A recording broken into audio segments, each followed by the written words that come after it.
The week before I left my family and Florida and the rest of my minor life to go to boarding school in Alabama, my mother insisted on throwing me a going-away party. To say that I had low expectations would be to underestimate the matter dramatically. Although I was more or less forced to invite all my school friends, i.e., the ragtag bunch of drama people and English geeks I sat with by social necessity in the cavernous cafeteria of my public school, I knew they wouldn't come. Still, my mother persevered, awash in the delusion that I had kept my popularity secret from her all these years. She cooked a small mountain of artichoke dip. She festooned our living room in green and yellow streamers, the colors of my new school. She bought 24 champagne poppers and placed them around the edge of our coffee table. And when that final Friday came, when my packing was mostly done, she sat with my dad and me on the living room couch at 4:56 p.m. and patiently awaited the arrival of the goodbye to Miles cavalry. Said cavalry consisted of exactly 2 people. Marie Lawson, a tiny blonde with rectangular glasses, and her chunky, to put it charitably, boyfriend, Will. "Hey, Miles," Marie said as she sat down. "Hey," I said. "How was your summer?" Will asked. "Okay. Yours?" "Good. We did Jesus Christ Superstar. I helped with the sets. Marie did lights," said Will. "That's cool." I nodded knowingly, and that about exhausted our conversational topics. I might have asked a question about Jesus Christ Superstar, except that 1, I didn't know what it was, and 2, I didn't care to learn, and 3, I never really excelled at small talk. My mom, however, can talk small for hours, and so she extended the awkwardness by asking them about their rehearsal schedule and how the show had gone and whether it was a success. "I guess it was," Marie said. "A lot of people came, I guess." Marie was the sort of person to guess a lot.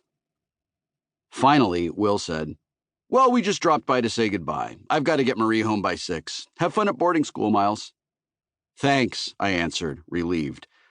The only thing worse than having a party that no one attends is having a party attended by only 2 vastly, deeply uninteresting people.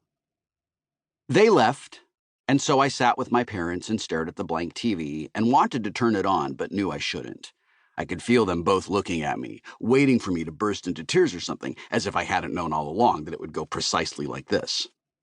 But I had known. I could feel their pity as they scooped artichoke dip with chips intended for my imaginary friends, but they needed pity more than I did. I wasn't disappointed. My expectations had been met. "Is this why you want to leave, Miles?" Mom asked. I mulled it over for a moment, careful not to look at her. No, I said. "Well, why then?" she asked. This was not the first time she had posed the question. Mom was not particularly keen on letting me go to boarding school and had made no secret of it. "Because of me?" my dad asked. He had attended Culver Creek, the same boarding school to which I was headed, as had both of his brothers and all of their kids. I think he liked the idea of me following in his footsteps. My uncles had told me stories about how famous my dad had been on campus for having simultaneously raised hell and aced all his classes. That sounded like a better life than the one I had in Florida, but no, it wasn't because of Dad. Not exactly. "Hold on," I said. I went into Dad's study and found his biography of François Rabelais.